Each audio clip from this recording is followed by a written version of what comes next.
Thank you very much for joining. Hopefully you can hear us. It would be really great if someone in the chat could just get in touch and just say, yep, loud and clear, we're all good, because we don't always know on this end because we're not watching the stream. Just to introduce ourselves, so my name's Dr. Mike Newell. I'm a senior lecturer here at the University of Bedfordshire. I run the Health, Nutrition and Exercise programme, and I have with me today... I'm Sean Sage. I'm a PhD student here at the University of Bedfordshire. I'm looking at sodium intake and fluid ingestion on endurance performance, particularly for my first study, cycling performance, which might be of interest to some of you this evening. So yeah, thanks very much for joining. We're going to have an opportunity for some questions and answers, so fire all your questions in on hydration, carbohydrate intake, fueling, sodium intake into the chat.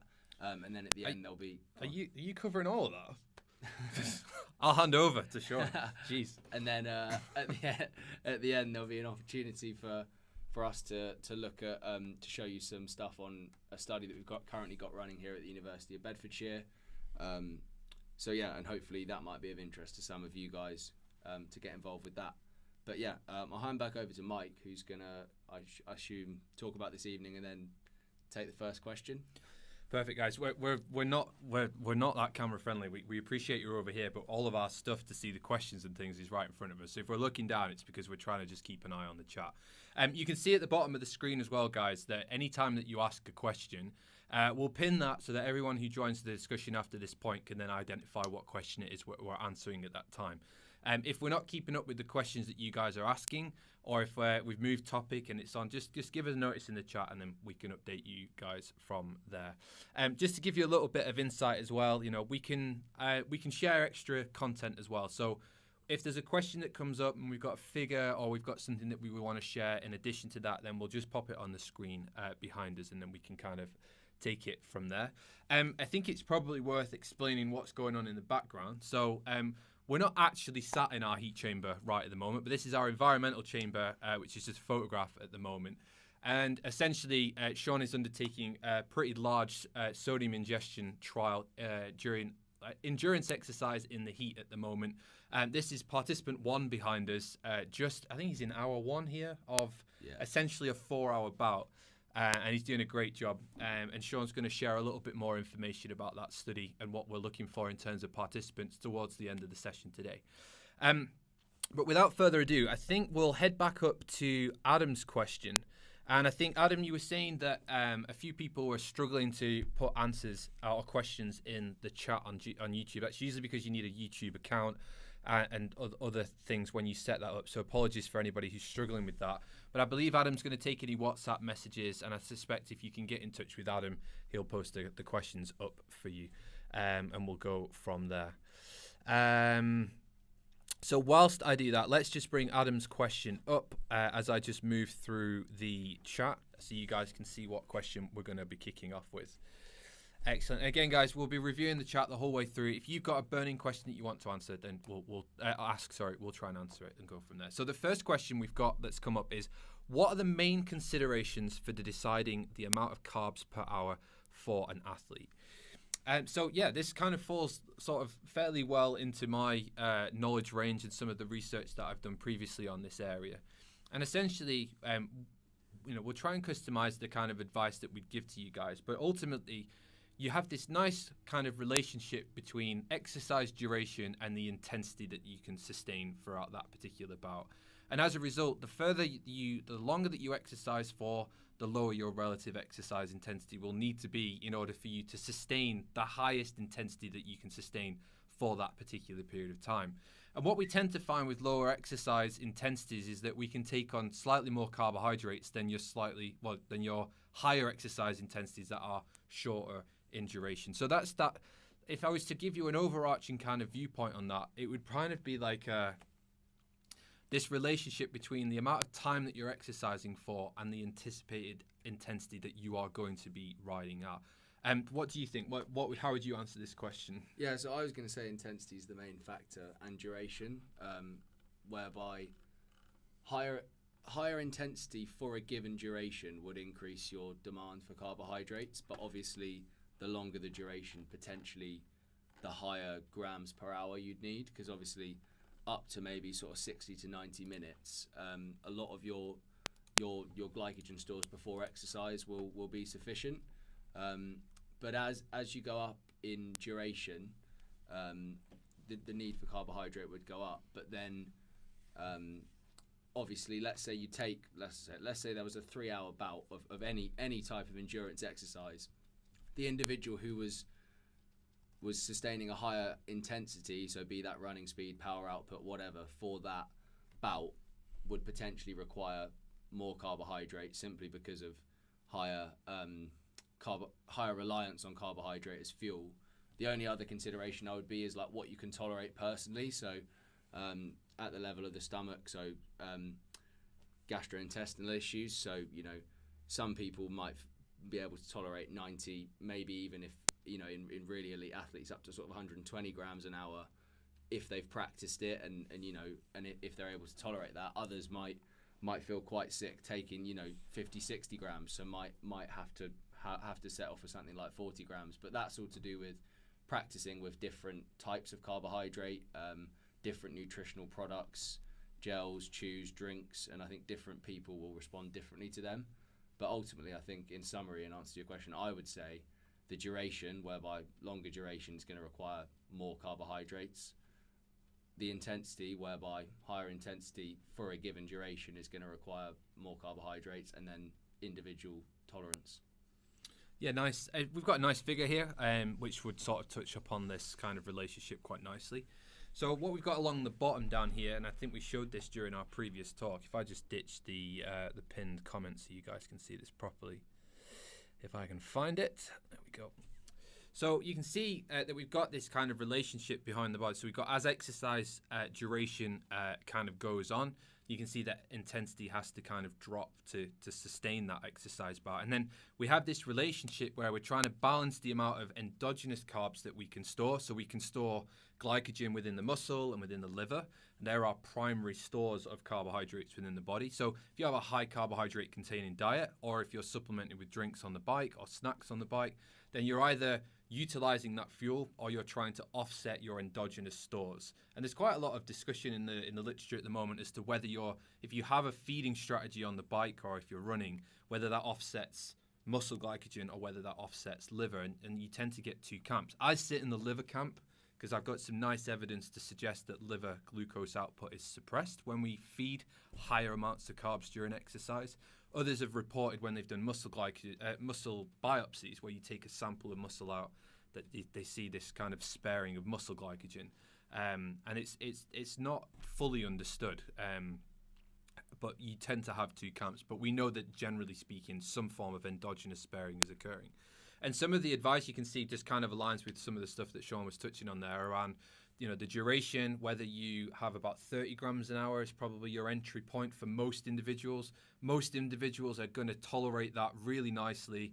You'll get the vast majority of the performance benefits from consuming that kind of rate, and you'd minimize any gastrointestinal discomfort at around 30 to 60 grams an hour with no issue.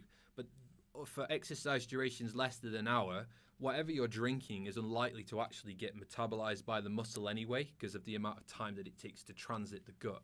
And as a result, it's either no feeding at all during exercise bouts less than an hour. So if you guys, for example, go to a spin class and it's less than an hour, the likelihood of you needing to use any form of fuel during that is very unlikely.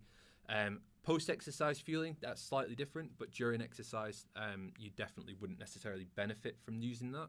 And then as if we go towards like club rides, so we're going up to 2, 3, or even 4 hours, depending on where your level's at and what your particular aspirations are at that time, then you'd be pushing into the 30 to 60 and then on towards 90. I wouldn't be sort of experimenting with that unless you've kind of staged or kind of gradually moved your way up there. So you can get some quite nasty sort of gastrointestinal discomfort issues when you're going up towards those ranges, particularly if you just head out on the bike or if you just go out for a run and you start smashing 90 to 100 grams an hour. That's not going to go well for you. So I'd probably swerve that. And again, for anyone who's into your kind of half Ironmans and your Ironman distances, then starting to think about utilizing some more solid foods throughout that exercise bout as well will definitely increase your or improve your experiences with those, rather than just relying on high carbohydrate containing drinks and gels, which will just push up that kind of the concentrations of the foods that you're consuming. So I think the only other thing that we maybe haven't covered there, so obviously we've spoken about intensity, duration, and then individual tolerance, and I think there's some debate at the moment, and I'm sure Mike will have an opinion on that, as to whether you should normalise your carbohydrate intake to your body weight. I think generally the consensus seems to be that larger individuals don't use more carbohydrate they don't use more carbohydrates. You don't need you don't need your during exercise carb to be in grams per kilo of body mass. It's just a grams per hour. But I think there's actually some research at the University of Birmingham going on at the moment where they're looking at normalising people's carbohydrate intake during exercise to their body mass and seeing if that is a strategy that makes sense. Yeah, it's interesting, and I came across an article not so long ago, which was essentially like we've been fretting about 60 grams an hour of carb feeding during exercise for the last 60 years. So we're at the point where we're really trying to refine this research down to the point where we're considering individuals' body mass. So, for example, Adam, you might have cyclists on the roster who are down in the 60s and 70 kilos. Versus some of your heavier guys up towards the sort of 80s and 90s. Again, males and females. So we've got Philippa in the chat, for example, and we've got there was another lass that I came across that I said Nicole. Sorry. Again, with females, we tend to have lighter body weights. We have different body compositions, different reliances on fuels as well. So there's quite a complicated picture to be unpicked there. But for the vast majority of people who are just going out, they're doing more than 2 hours of exercise, and they want to reap some of the benefits from carbohydrate ingestion, then somewhere between 30 and 60 grams an hour of a single source, either glucose only, or even if you wanted to experiment with multiple transportable carbohydrates or your 2-to-1 ratios of glucose and fructose, that can be beneficial, but generally for exercise durations more than 3 hours for that particular sort of strategy, I would say. So hopefully that, I think does that cover it? Yeah, no, I think it covers it. I think you just need to think about you yourself and what sort of level you're at, what sort of events you're doing. If you consider yourself further from elite, I'll put it as an athlete, then you're not going to be needing 90 grams an hour of carbs. So looking at sort of 30 grams an hour and practicing that strategy will be good for you. As your duration, intensity, and level goes up, your fuel use could be the limiting factor, or your fuel availability could be the limiting factor. So I think that's going to be the most important thing that dictates your grams per hour of carbs. I think, if you're doing, long duration stuff, like Mike said, Ironmans and half Ironmans, and you're pretty good at them, like you're doing it at a really good level and really pushing your body, that's where you want to be targeting those sort of high carbohydrate intakes we see in the literature of 90 grams plus. I think for most people going out doing their training, sort of 5, 6, 7 hours a week, you don't need to be trying to target 90 grams an hour of carbs. So yeah, I think hopefully that covers. I think it's quite a comprehensive answer. So yeah, any other questions, fire them in, and we'll try our best to answer them. Yeah, it's a tricky one, and usually and we're just filling the time now, guys. Like, honestly, please do ask any questions. Not just limited to fueling on the bike or anything like that. Like, we can try and address any nutrition-related questions, physiology-related questions where possible. Like, so don't be shy, please, because otherwise we're going to be sat twiddling our thumbs trying to fill the gap, really. Yeah. But or I'll just talk about my study for longer. Yeah, exactly. Well, that's interesting. Like in terms of whilst we fill this time and you guys ask some questions, one of the things to think about, like, so, do we practice what we preach? So with your study, so Sean's got individuals exercising at 32 degrees Celsius at 50% humidity, at just below their lactate threshold, and again, it's pretty challenging. Like, so it's tough.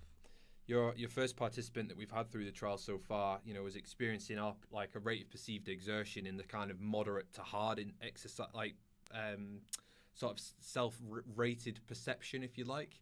And we're trying to offset that by feeding them 60 grams an hour of a single source carbohydrate. So they're using these little carbohydrate chews. They're kind of like very large, like jelly babies or like Turkish delights. Yeah. And they seem to be tolerated quite well. From a research perspective, we're trying to differentiate the hydration and then the sodium ingestion and then the fueling strategy. But we kind of recognize that people are not going to be finishing 4 hours in the heat at that kind of exercise intensity without some degree of fueling. And therefore, we kind of slip that in and try to apply those kind of principles of considering exercise duration, intensity, and then a given feeding strategy, really. So, yeah. But again, the thing I was going to go on to say, as we fill the time, because you guys are going to flood the chat with questions, is you are essentially on a club ride or in a given event limited to the logistics of that. So again, a lot of the planning, if you're targeting particularly the longer events, is thinking about, well, if there's a supplement provider or if there is someone sponsoring the event who is going to be at the feed stations with a specific type of product or brand or whatever it's going to be, that you start to familiarize yourself with that particular strategy in training 6 months in advance of the event so that you know what to expect. And then when you get access to those feed stations, that you have a plan and you can identify what it is that you want to use. Because without doing that, you're then open and susceptible to just having pretty bad gastrointestinal discomfort issues that are going to compromise your performance. And again, when you've prepared so long for the event, you really want to try and avoid doing that where possible, really. So yeah, hopefully that ticks a lot of boxes, really. I'm trying to see. Oh, hang on. Let's have a look. Magic. Yeah, cool. So we've got another question. Thank goodness. We'll just wait for it to come up on our feed and then we'll go from there. But essentially, how strong is the evidence that electrolytes actually need replacing during exercise? Seem to read mixed reviews. Yeah. This is going to sit quite nicely within Sean's remit, so I'm going to politely pass on to him, and we'll take it from there. Yeah. So essentially, this is the main question that my PhD is trying to answer, and the answer to that is it's very inter-individual compared to something like carbohydrate intake in terms of whether or not you need to replace electrolytes during exercise. And again, it's going to depend on the duration of the event, the intensity of the event, and more so than other nutritional considerations, the environmental conditions that you're doing the event in. So at the moment, the evidence that electrolyte replacement, quote unquote, improves performance is limited, but that's mainly because of the study designs where people weren't scathing. Wow, they weren't normalizing people's sodium intake based on a percentage of their losses. And what's kind of complex about electrolyte intake is that it varies. Your electrolyte requirements vary also depending on how much fluid you're drinking. So that's another thing that needs to be considered. So talk a little bit about that, because I think that's a bit of a difficult concept to get your head around. So what types of things? So what do you mean by that? Yeah. So if you drink loads, for example, what implication does that have for your electrolyte status? Or if you don't drink enough, how else would that implicate it? Yeah. So basically, as you replace more fluid and drink more fluid, your need for electrolytes goes up because you can see it as like diluting your bloodstream. So that's one factor that's going to determine whether or not you need electrolytes. So if you're somebody who has a high sweat rate, potentially quite salty sweat, so you might have salt marks on your clothes, you might get stinging eyes, there's a high chance you're going to have a high sodium content of your sweat. So and if you fall into that camp and you're also doing quite long exercise in the heat, and you're also replacing quite a lot of your sweat losses, so you're drinking a lot, then your need for electrolytes could be really quite high.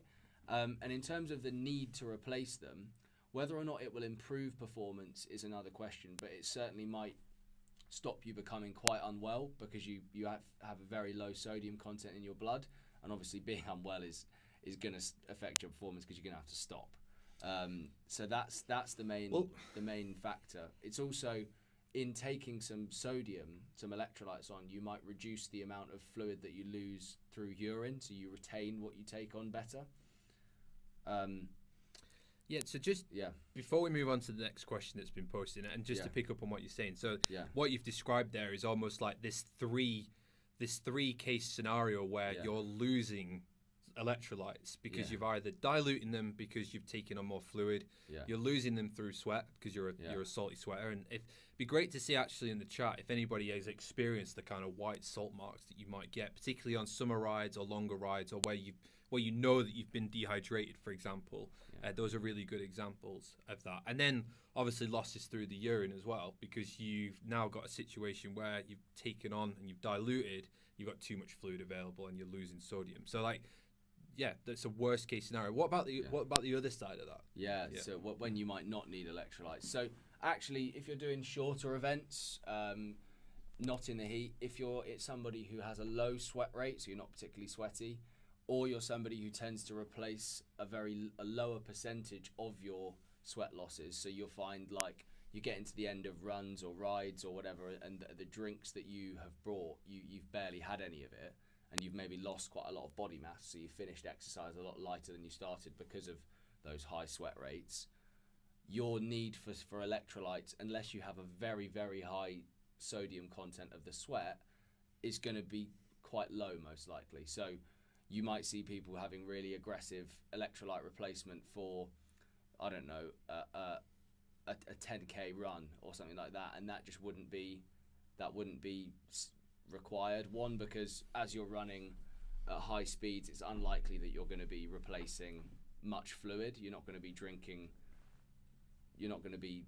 a high percentage of your sweat losses, and also the event duration is short enough that your total sodium losses aren't going to be that long. So that's one of the reasons why we chose such a long duration for our study, is that to look at this exact question in more detail about when electrolytes need to be replaced, the duration generally needs to be about 2, 3, 4 hours to when you're going to be losing sufficient sodium and requiring a high amount of fluid for the electrolyte needs to be quite high, if that makes sense. So annoying answer, but the answer I would give at the moment is it depends, and hopefully our study will be able to shed some more light on a specific answer or specific recommendations in terms of tailoring your intake to your losses. And just like it, this is kind of language and things that we're experiencing quite a lot on a day-to-day basis at the university, because we have all of the facilities to be able to measure some really nice, like kind of fairly advanced things with regards to your electrolyte status during exercise.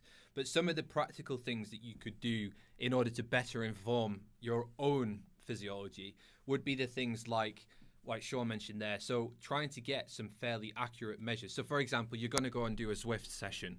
You know it's going to take an hour or two.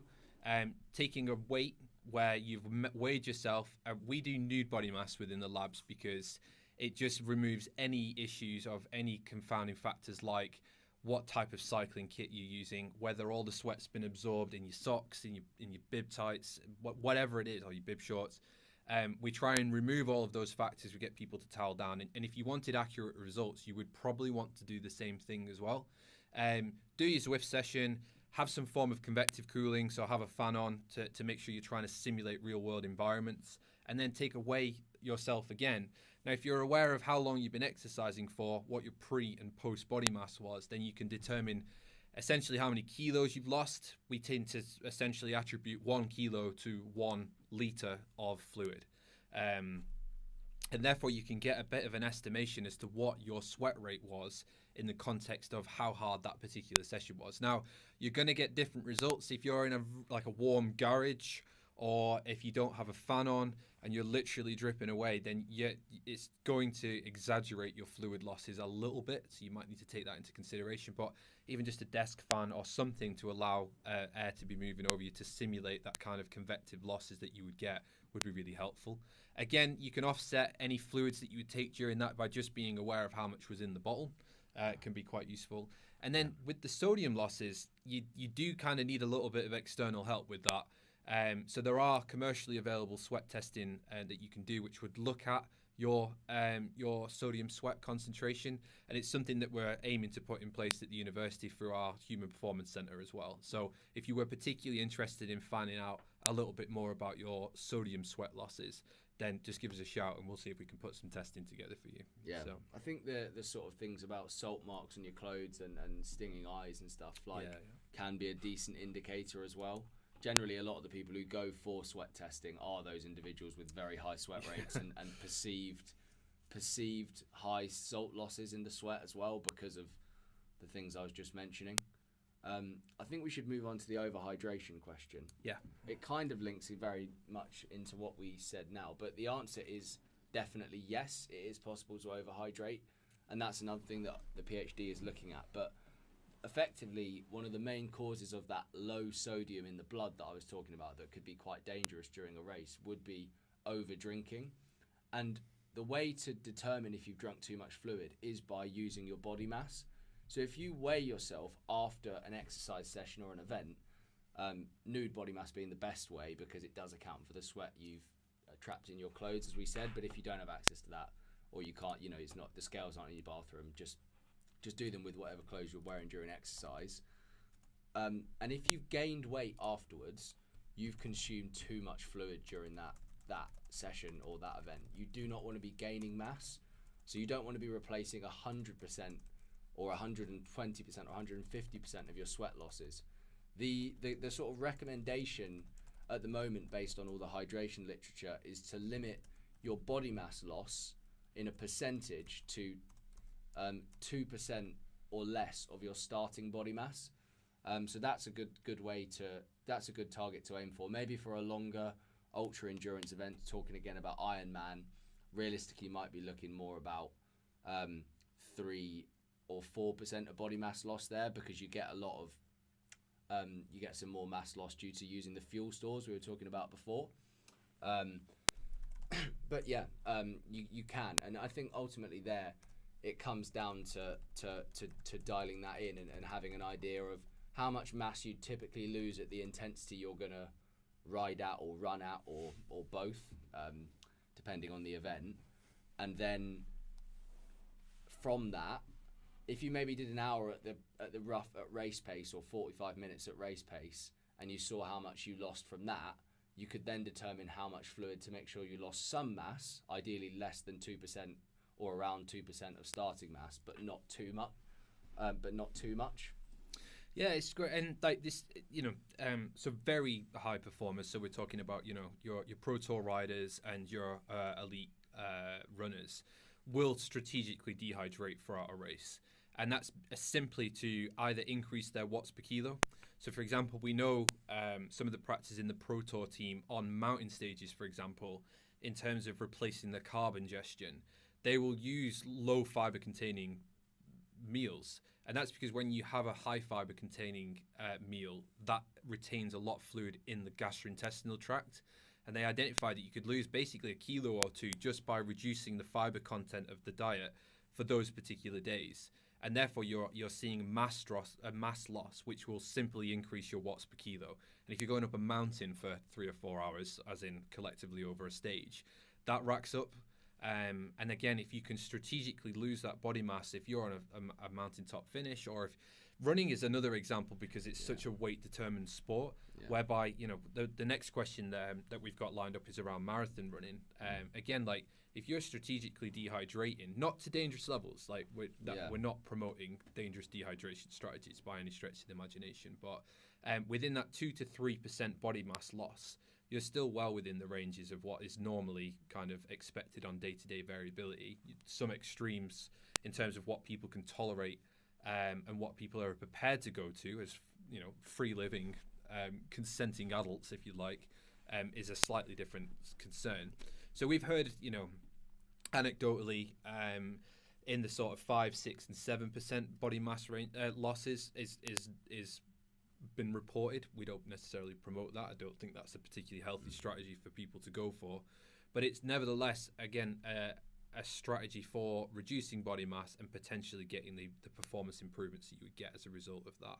For your vast majority of people, though, maintaining your fueling and maintaining your hydration status is going to result in a better improvement in performance than strategically dehydrating over a period of time. So. Yeah, I think particularly for running, the question becomes a trade-off, because obviously at high running speeds, your sweat rate goes up, and also the ability to drink. It's a lot more difficult to drink. Mm-hmm. So there's a trade-off here. You want to be trying to minimize your body mass loss to around 2%, maybe 3 or 4% for a longer duration event, but without compromising your running speed. So, depending on the duration, so let's say a half marathon, that's where you're unlikely to lose dangerous amounts of body mass just because of the event duration, especially if you're running it fairly quickly. So then actually prioritizing the running speed over the hydration element would probably be the best way to go about it. So replacing what you can, but without slowing down effectively. Yeah. Whereas in a marathon, leading on quite well to the next question, given the duration of that, the chances of you going over that 2% threshold and maybe into some of the more dangerous percentage body mass losses that Mike was talking about, that is a lot more likely. So then actually, and obviously the running speed is slower, so then you should be prioritizing trying to stick to that 2-3% body mass loss, especially, as Mike said, if you're not a pro athlete or a high level athlete who's practicing, Well, I think that leads us quite nicely into to Jörg's question. Mm-hmm. So here it kind of brings a few different factors together, actually. So let's address that now. So it says for a longer event, for example, a marathon, and Jörg's shared in the chat that he's looking at about 4 hours. Mm-hmm. How long should you only drink water for the first time, or take electrolytes directly? Yeah. So I think there's a few different things going on there, and I think if we think about it from like what you might do leading up, say 24 hours before the marathon starts, on the day of the marathon, 2 hours before, and then in the actual event itself, I think we can try and unpick some of the different factors there. So if I'll kick off with like a 24-hour pre, and then we'll kind of bounce between us and add things in. So it's a strange question in the sense that it's almost trying to isolate this idea of the hydration element of the marathon, whereas we would probably want to look at the marathon as this more sort of complete end of season, end of goal, performance day type thing, where we want to maximize all of our preparations type thing. So as you prepare for the marathon, assuming it's your main goal or the main thing that you've tapered down for, then you'd see this progressive reduction in your training volume, this increase in the intensity, so that you can maximize your race speed for that particular event, so that you feel fresh, your legs feel bouncy, and you're just finalizing those last preparations. So on those sort of 48 hours, 24 hours beforehand, like focusing on a carbohydrate intake and making sure that you're kind of hitting that maybe 6 to 8 grams per kilo per day, per kilogram of body mass per day of exercise, per day of living, basically, would maximize your endogenous or your muscle glycogen and your liver glycogen, so that you have those fuels available to you once you start the actual marathon itself, so that you're hitting the start line with the maximal amount of fuel in the tank that you can then use for that particular run. Now, we know that we can't efficiently store glycogen within the muscle without being sufficiently hydrated. And as a result of that, you can't maximize your glycogen stores without taking on a sufficient amount of water or fluids, essentially. But there's opportunities there to kind of address two issues at the same time. So whilst you might be maintaining your normal dietary intake, you could then add a sports drink into the mix. So whilst you're having your normal breakfast or your lunch, you're also taking on a carbohydrate beverage at the same time, so that you get the benefits of hydration and the additional carbs that you would get in order to maximize your glycogen stores. So you're kind of killing two birds with one stone with that type of approach. And again, you would be focusing on that in the sort of days leading up to that. And, gone are the days where you can like super compensate in terms of so this idea that you would progressively reduce your glycogen stores and then dramatically increase the amount of carbs that you're consuming to get this to get this additional amount of carbs. We can simply achieve the same thing by just increasing your carbohydrate intake whilst you reduce your volume. So again, you don't need to do anything particularly strange on that front, but just taking these extra additional opportunities for carb intake would be great. What about on the day? Usually people these days are getting up early in the morning for marathon events, particularly mass participation events. What do you think? What would you suggest? Yeah. So I think that covers the fueling, especially the day before, really well. And I think that one of the things, so to answer your question a bit more comprehensively in terms of the hydration and electrolyte content, the day before, obviously, you just want to make sure you're well hydrated, so making sure you're taking on enough water. The day of, there's potentially some evidence, as Mike was pointing to there, that in the morning, so when would you take your first electrolytes? Maybe you could focus on having more electrolytes before, so doing what's called a sodium preload. So you basically have quite a concentrated dose of sodium and fluid before exercise to basically increase your blood volume. So you're almost starting from a higher starting point. So you've got more mass to lose before you hit that 2%, because you're almost increasing the amount of water you have in your body. So that's a potential strategy. If you're interested in doses or grams per kilogram of sodium, then we could go into that, or you can send a follow-up question and we can answer afterwards.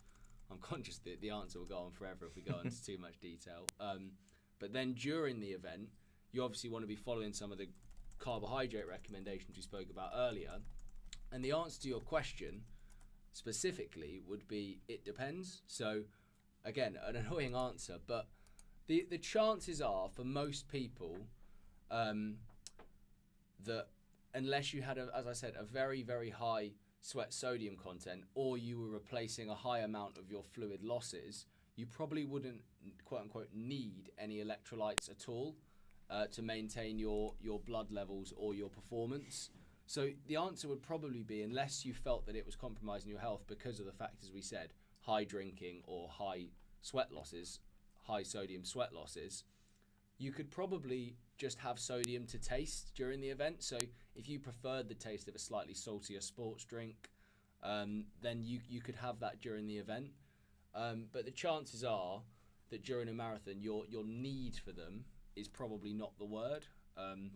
So maybe look at that sodium preload for electrolytes before, and as I said, unless you feel like getting a sweat test directly and getting a personalised hydration plan because of high drinking or high sweat losses is a problem, then probably just having sodium to thirst and looking at having an appropriate amount of fluid so you're not losing too much body mass would probably be the best way to go about that for a marathon, especially at 4 hours. I mean, at 4 hours, you're probably as well looking at not over drinking as well, so to what we spoke about earlier. So especially starting the race, not necking loads and loads of plain water, because you don't want to be going into the event kind of with that diluted bloodstream. But yeah, hopefully that answers your question. So I would just go with drinking sodium to taste and drinking water to thirst, or at least to minimize body mass loss, unless you feel that there was a need for any specific sweat testing and tailored recommendations.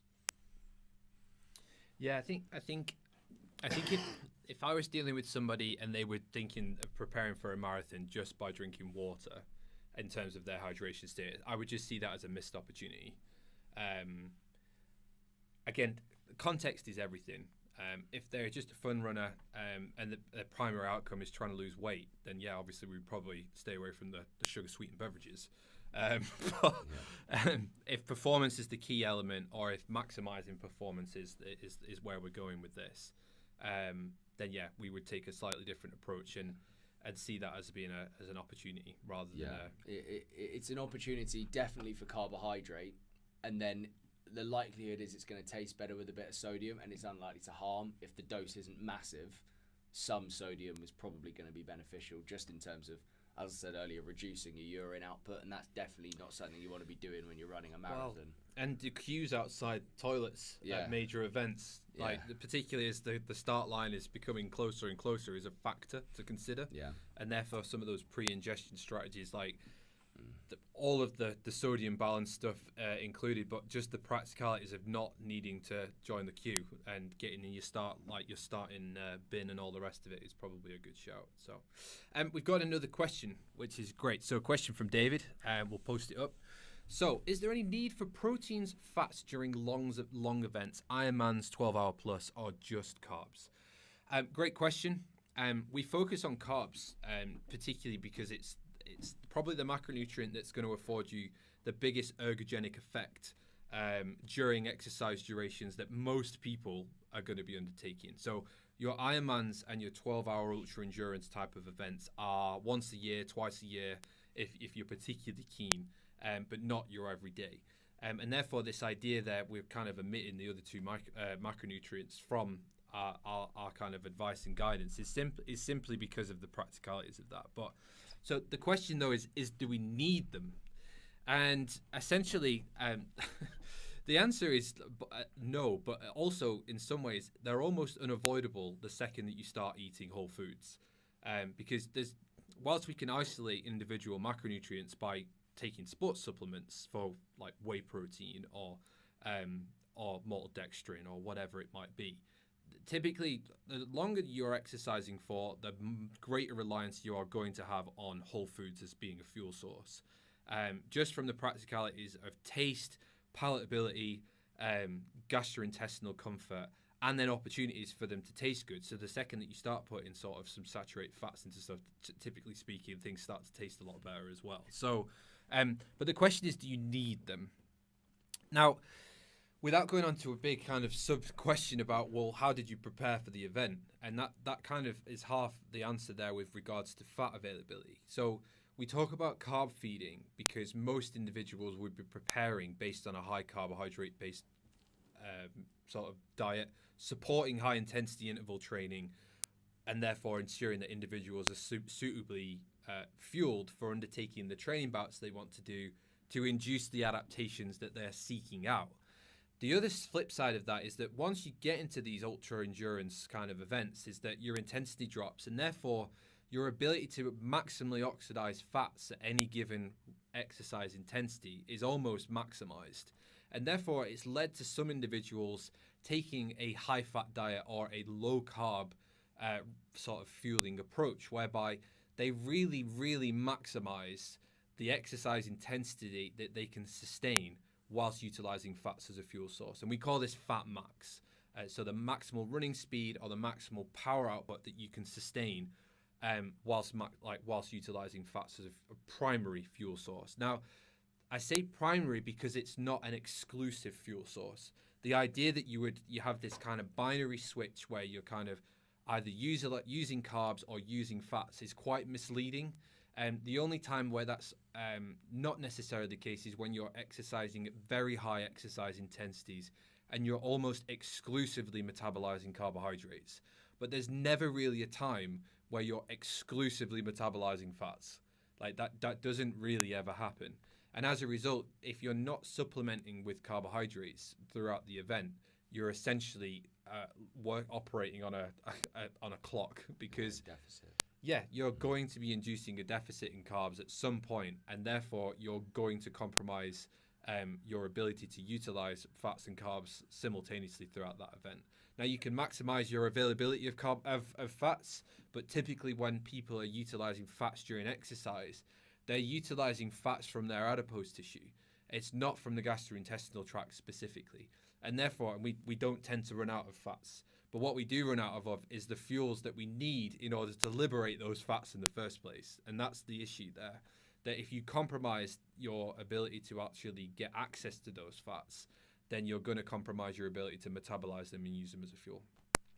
The other thing I'd touch on there with regards to protein ingestion is for not necessarily for the execution of a performance, but when you're doing habitual training rides for long duration, you really want to try and minimize any form of kind of like putting yourself into like a starvation sort of situation. And starvation under these circumstances could be, for example, you wake up in the morning, you skip breakfast, you get out on the bike, and you go and do 3 or 4 hours of steady state exercise with no fuel. You might have taken a bit of caffeine, as in like an espresso or a specific supplement that's caffeine only but has no carbohydrates or no fuel. And therefore you're trying to maximize that fat response. Now, under those circumstances, what happens is you progressively decrease your endogenous glycogen stores, you increase your reliance on fat metabolism, but there becomes a point where you still need some form of glucose available. So the only way that your body then can actually create new glucose is by using non-carbohydrate precursors. And that tends to come in the form of protein. We don't store protein in the body. There's no mechanism for doing that. But the largest store of protein in the body is lean mass, muscle mass. And under those circumstances, we start to utilize lean mass as a fuel. We literally break down muscle mass, convert it into amino acids, we take them to the liver, and then we create new glucose molecules off the back of that so that we can sustain our nervous system and the liberation of other fuels from other sources within the body. And that becomes a problem, particularly if you're doing repeated training bouts, because you're effectively utilizing lean mass. And lean mass is what you're using to generate force. And if you can't generate force, you can't generate power output, or you can't generate running speed effectively. And therefore, you're on this kind of downward spiral in terms of using an unsustainable fuel source because you're constantly in an energy deficit whilst undertaking those particular exercise bouts. So for the execution of an Ironman, of a performance, then you're likely going to get them as a byproduct of consuming whole foods. Whereas if you're putting that into a context of training for an Ironman or executing very long duration, steady state training rides, you're likely going to have to offset the amount of work that you're doing by utilizing whole foods as a fuel source or supplementing with amino acids in order to offset any liberation of amino acids you would get from the lean lean mass. So the context is everything there, but I don't think of any elite athlete who's fueling a high performance like a main event by supplementing with branched chain amino acids or whey protein or high fat containing foods. Like that doesn't tend to feature in your average elite athlete's kind of fueling strategy, if you like. I don't know if there's anything else that you want to add to that. Or... No, I mean, my instinct when I looked at the question straight away was like prioritize your carbohydrate, but as the event duration goes up and the intensity drops, particularly if you are more recreational, it's not going to hurt to add some fat and protein.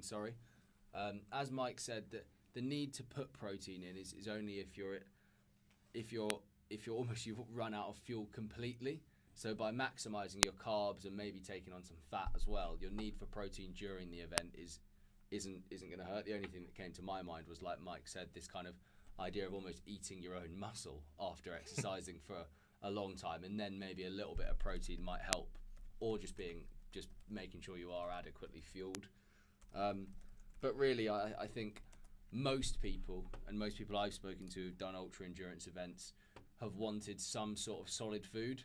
So maybe if you're looking to cover all bases, have some solid food with a little bit of, fats will taste great, so a little bit of fats and a little bit of protein, but then prioritizing the carbohydrate, because that's going to be the thing you're going to be utilizing during the event, and that might be more of your quote unquote limiting factor, might be a good way to go, to go with for that. Yeah, excellent. We'll move on to the next question. I think we've probably got time for maybe one or two questions after this, and then I'm just going to take the opportunity to talk a little bit more about your recruitment strategy, and then we'll go from there. But if you're sat on a question, please ask it, because that's what we're here for, and this is our kind of like, this is what we're interested in. This is what I can't talk to my partner about because she doesn't care. So she refuses to. I'm joking. She doesn't really. Right. Let's take the question up. So the next question was from Phil. Thank you very much for the question, Phil. Any differences in tips for long distance swimming, channel swimming? So the issue with this, the issue with nutrition for like long duration swimming is that it's quite niche. And therefore, in terms of researchers undertaking research in this particular area, there's not that much work been done on it. Simply because there's not that many people doing it. And Phil, I apologize if you think, I know loads of people are doing it. And that's probably because you have self-selected in terms of surrounding yourself with other channel swimmers and other ultra-endurance swimmers who are doing that type of event, particularly triathletes as well, where open water swimming is, you seek it out. So you'll be going to Box End, or I'd swim with some of the guys down at St. Neots, or Nice Tries St. Neots group. We just jump in the Great Ouse and go up and down the river, which is great fun. But obviously we're not doing that for 23 miles or whatever the channel crossing is. So the context is everything. But I've put in the chat there with regards to a nice review that was done by Majika, Stellingworth and Tipton. It's free. It's free access as well. So everybody who clicks on the link should be able to get access to that. And it will give you a little bit more insight into regards to, some of the more recent stuff with regards to nutrition adaptations and things like that. But effectively the same principles apply. It's just that you're completely restricted by the logistical execution of whatever channel swim that you're doing. So effectively, are you able to tolerate a nutritional strategy whilst you have whilst you're buoyant? Again, I used to be a fairly decent level swimmer, and we used to have in the club a whole range of individuals who could literally eat whatever they wanted before they got in the pool and be absolutely fine, and I fell into that category. I could literally do anything before swimming and I would have no issues whatsoever. Contrast that to the other 50% of swimmers who were very sensitive to anything they consumed before they got in the pool, particularly, again, pool swimmers. So anyone who's doing anything from like 50 freestyle to 1500 meter freestyle, covering the whole Olympic spectrum, if you like, tending to do shorter duration, higher intensity intervals in order to get the adaptations they need for their specific events. Channel swimming, ultra endurance swimming, for example, very different beast entirely, and therefore you'll be looking at tolerating cold first and foremost, and then essentially spending periods of time like some of your 10K swimmers in the open water Olympic events, where you're practicing essentially being an otter, having sports nutrition products available to you at feed stations and being able to tolerate taking those whilst continuing to swim. But the same principles apply. You still have a relationship between exercise intensity and duration. You would still want to be thinking about the different feeding ranges that we've been talking about. It's just that your feeding opportunities are much more narrow, and the likelihood of them having an implication in your performance is much greater. So with a cyclist, you can drink while you're moving, and you can be moving at a fairly decent pace, particularly if you've got onboard sort of hydration packs, or if you've got bottles between the tri-bars or whatever it is that you've got set up on the bike. Your logistics are a lot easier to deal with. Running, again, you can carry, you can put things on your hip belt if you wanted to, pockets, carry a hydration packet for an ultra endurance event. But swimming, you're entirely dependent on either whatever you're carrying, if that's practically reasonable for you, or whatever you've got on a support boat behind you. If you're doing unsupported swimming, then it's all about the pre-exercise strategy that you take and the type of adaptation that you've induced during your actual preparation for that event. So tolerating long duration swims of 3 or 4 hours without feeding in a fasted state are those types of things where you'd want to try and get yourself conditioned to being in that particular state, because you're not going to be doing, you're not going to be responding to an attack like where someone suddenly increases their swimming speed for 30 seconds to gain a gap. That's not a reality because of the sheer duration of the event. So those are the types of factors that you would want to think about in terms of your preparations. And then anything that we haven't covered there would be covered in the review that I've just sort of posted in there. So hopefully that's of some help. Yeah. It's a weird one though. I don't know. Yeah. I think again, my instinct when looking at that question is just given the sheer distance and duration of the event, and the fact that fueling opportunities during are going to be very limited, the answer, and hydration, the answer is probably going to be as much as you can possibly have without it upsetting your stomach. Yeah. Because it's some feat doing something like that. Like someone who gets tired swimming from here to the end of the room, like I could never imagine doing that. And so I would say, as much as you can have and practice. Mike's saying, it's logistically difficult to take on fuel and fluid whilst you're swimming. So practice doing that if that's something that's going to be a factor, because you don't want to try and do some really aggressive carb feeding strategy when you're floating like an otter and then have a really bad stomach upset, halfway across the channel. That's really not an ideal situation to be in. So practice and try and get in what you can. No, it's an interesting one, and again, research in these areas tends to be dependent on whether a university has a swimming pool available to them, and then the specialised kit that you need for that. But even then, like as we found with your study, that anything that's ultra endurance, long duration, the recruitment for that is difficult. Participant retention for that is difficult.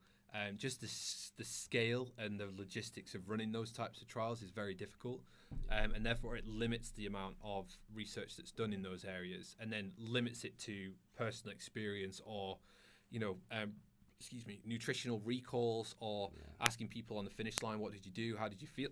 And the last thing that they want to do is speak to someone with a clipboard and some glasses and be like, I just want to sit down, if that's all right, guys. So. Nice question though. It's an interesting one, and hopefully we've done it justice. I'm not sure. So I've not seen any further questions come through on the chat. And if they do, I think what we'll do then is, please, if you sat on a question, ask it. Yeah, do ask. But what we'll do whilst we're waiting, I'm just going to pass over to Sean, so he's got a bit of an opportunity to again just talk about his project, in terms of what we're doing, who we're looking for, and then we'll go from there. I'm just going to get some slides up, and we'll go from there. So we go from here. Next one, yeah. Yep. Excellent. All right, I'll pass over to Sean, and we'll take it from there. Hi guys. Yeah, thanks very much for all the questions. There were some really good ones there. Some ones that were really interesting to answer. So just for the last sort of 5 minutes of this session, we're just going to talk a bit about the study that we're running at the moment at the University of Bedfordshire, here at our Bedford campus in the sports science labs, and kind of promote it as an opportunity for you guys. So for anyone who does hit the criteria, which we will talk about, I'll explain a bit about why we've chosen that criteria as well. We'll talk about the study, and we'll basically explain the benefits of participating, why we think it could be good fun or get you some benefits in terms of your training, and then how to go about signing up for it if you are interested, and also a little bit about what it aims to find out. So what's the point in this research? As I've spoken about a lot today, you've probably understood that the topic is about hydration and sodium intake in endurance athletes. The first study we're trying to work out, linked to one of the questions we got, what are the sodium requirements during long duration cycling, or hopefully could be applied to other modalities as well in the heat, and also how much fluid should we aim to have? So is this 2% body mass loss kind of the gold standard that it is currently given as, or should we look to maybe alter that? One thing I wanted to say was on the body mass loss. When I say percentage body mass loss, I effectively mean like a percentage change. So you take away your finishing body mass from your starting body mass, and you divide that by your starting body mass, times it by 100, just in case, because I'm using it sort of as a free term and telling people to work it out. But that was how you do it if people were interested in seeing how much mass they lost over exercise. It's funded by Precision Fuel and Hydration. I think I've got a bottle here, you can see, always on brand. You might have heard of them as a company.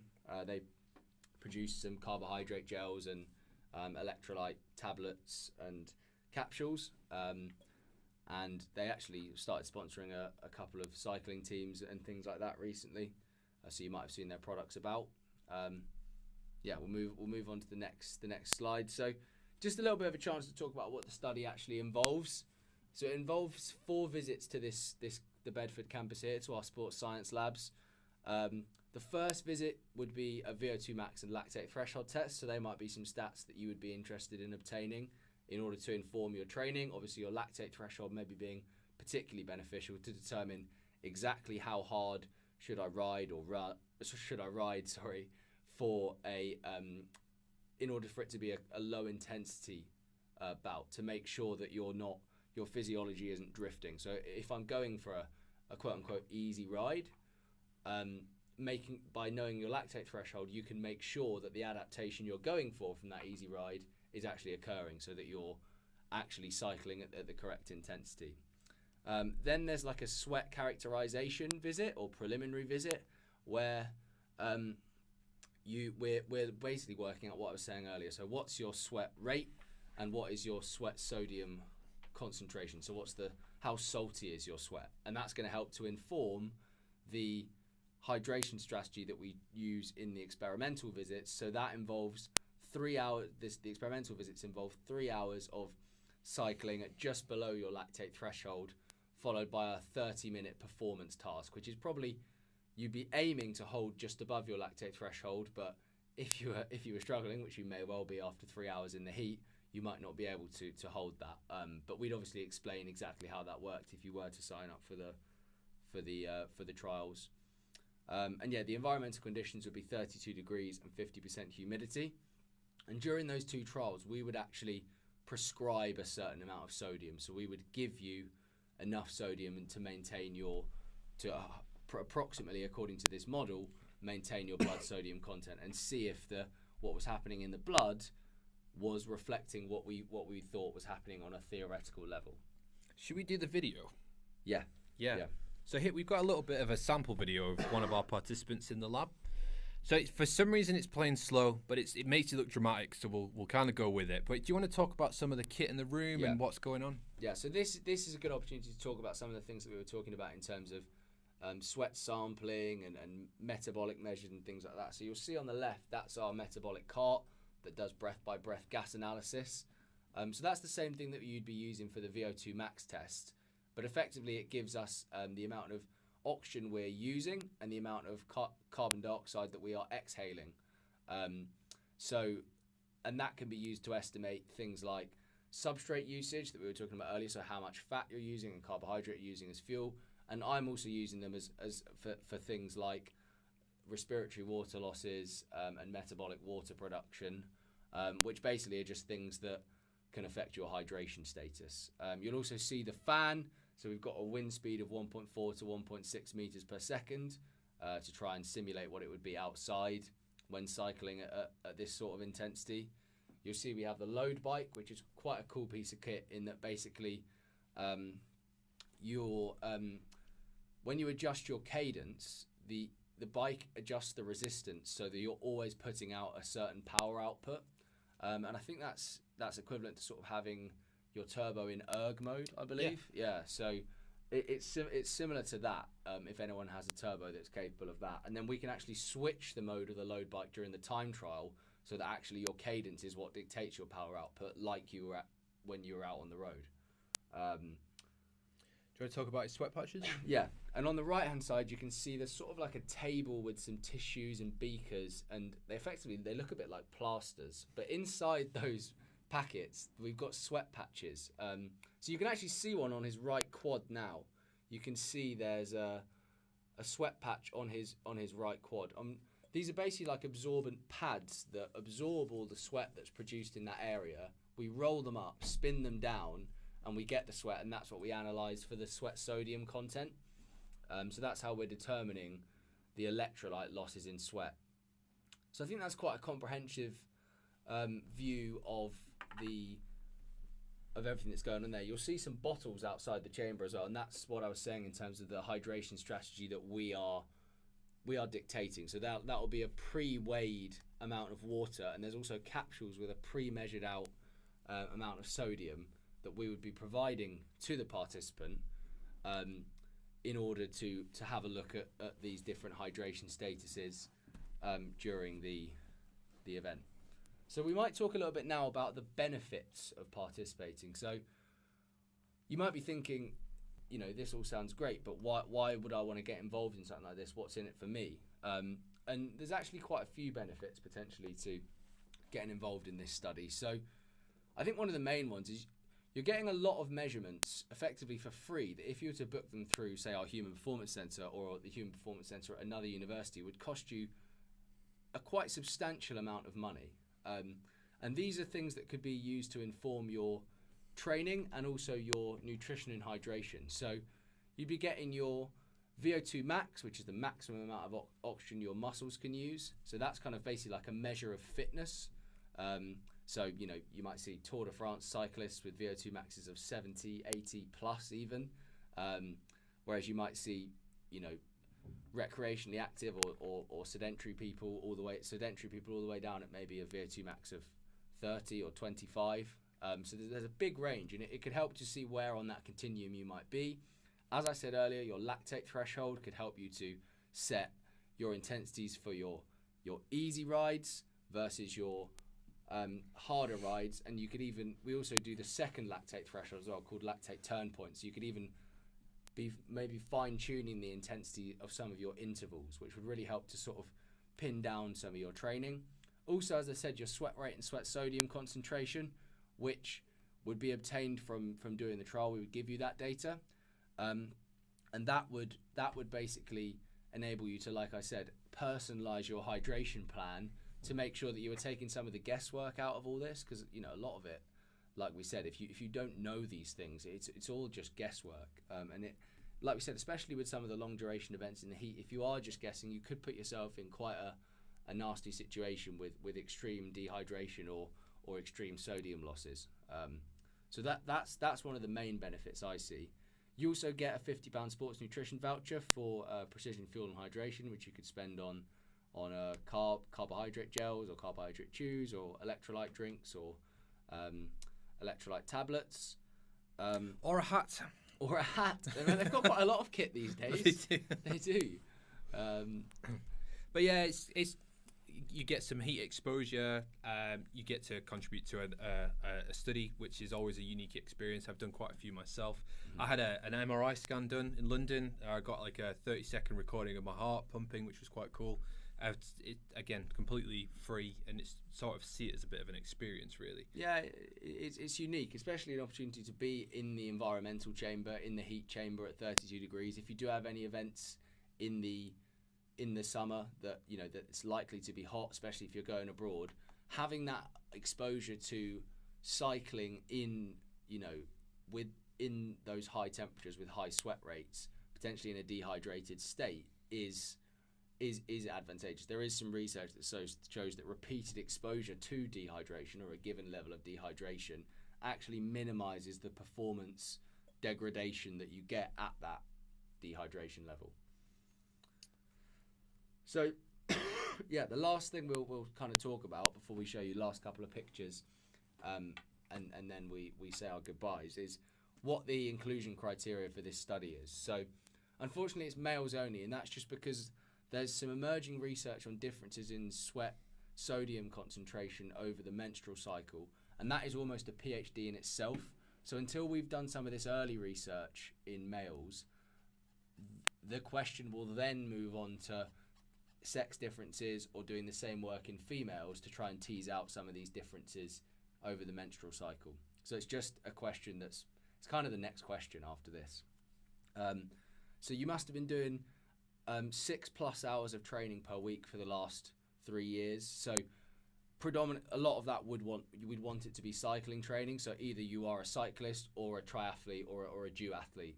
So a substantial amount of that endurance training would need to be cycling, just to get through the bout and make sure you produce a reliable performance in the time trial. Age between 18 and 45, again, that's just because of over the ages of 45, your physiology is different, and therefore, again, that would be a separate PhD project looking at hydration in masters athletes. A non-smoker, have no health conditions that would affect your ability to participate in the trial. We do have a VO2 max cutoff, but you don't need to worry about that at all. That would be something we'd measure in the first visit. Willing to cycle for 3.5 hours in 32 degrees heat, so it is quite uncomfortable, but it obviously there's potential benefits for doing that for your training and your fitness, and also hopefully some of you guys are pretty well trained, so back yourself to be up to the task. The final one is you want to be willing to have a cannula fitted for blood sampling and exercise with a rectal thermistor inserted, and that is to measure core temperature. Now these can both sound a bit scary and weird at first, but we've had plenty of athletes through the HPC and we've had athletes through our piloting and our first participant through, and we've generally had no complaints. People say they're quite comfortable. We've all had the relevant training in using all this kit, so we put your safety first. And if you are feeling a bit unsure about these or have any questions, please just do shoot us an email. Adam has our contact details, and I'm sure he'll be sharing them with everyone after this session again. So if you are wanting to get involved but unsure about any of this, then please do get in contact. I don't think we'll go too much into this. We've kind of spoken about the different measurements that we'll be doing. We'll be taking these different measurements at different intervals, as well as a feeding strategy at different intervals. So yeah, we won't worry too much about that. But yeah, that kind of leaves us at, if you're still with us and you've enjoyed tonight and you do fit the criteria, then please do take the opportunity to personalise your hydration plan, learn a bit about your physiology, and come down and get involved, just like Jamie, our first participant, was. He seemed to really enjoy it. Although he did find the time trial quite tough, he seemed to really enjoy it. He's back on Friday. Yes. Exactly. So, yeah, please do sign up. There's a QR code there that will take you to our Microsoft forms, and that'll explain about how to go through the process and give us some dates that you might be available to come to the lab. I'll then come back to you and yeah, we'll get you booked into the lab. I'll also get Adam to circulate all the links in your WhatsApp groups again, in your Facebook pages. And yeah, I think that's all we have left to say, really. If you just get involved if you hit the criteria and you're interested, because it's a good opportunity. It doesn't come around all that often, opportunities to participate in studies like this and get your data. And like I say, it would cost quite a lot through a human performance centre. So yeah, thank you. Yeah, if you've made it this far, thanks very much for listening, guys. Again, if anybody's got any burning questions, now is definitely the time to put them in. But yeah, it's been good. I've enjoyed it. I think we've covered some nice questions there. And again, for anyone who's thinking, well, I'd quite like some of this testing done as well, but I don't meet the inclusion criteria, then we do have the Human Performance Centre. We did have a little slide. Let me just pop that up now. We can share the details. Again, we offer most of the stuff that Sean's talking about there. Obviously, it's a commercial sort of testing facility, so I can give you a little bit more information if you just contact the Human Performance Centre from there. We do cover quite a lot of the stuff that Sean's doing in his project, but if you are interested in taking part, then you get it all for free. You just need to do that. provide your time and willingness to take part. So, Chris, thank you very much for staying to the end. Appreciate that. Hope you found it useful. And again, Adam, thank you for facilitating with us and coming by the campus and getting involved. We need to get you in the labs, Adam, as soon as possible, actually. So just reach out to Sean and myself, and we need to box off a date and get you in. And then for anybody else who's interested in finding out more, and again, we're always available to, we're on the end of an email, effectively. So yeah. Maybe if we just leave the QR code up for another minute or so, if anyone was interested or didn't get that. That's true. Didn't get a chance to scan that. But yeah, thank you very much, guys. We've really enjoyed it. Some really great questions, actually. And yeah, I think we gave some pretty detailed answers. And hopefully you've come away with some recommendations and also a bit of awareness about this current study that we're running. Oh, yeah. Excellent. Cool. Tim, thanks very much. Yeah, no, thanks. I'm glad it's. Thanks, Tim. We never know how to pitch it. Sometimes it's we're a bit too heavy on the science. Sometimes we're not heavy enough. So hopefully you found it useful. You've got some takeaways that you can use on the next ride. Adam, hopefully you can start giving these guys some slightly harder training sessions as long as they've got their carbs to hand. Bad news for everybody on the GREENLIGHTPT list there, unfortunately. So excellent, guys. Right, we'll call it a day there. But thank you very much for watching, everybody. It's been really fun. And reach out if you've got any questions. Thanks a lot for your time, guys. Cheers.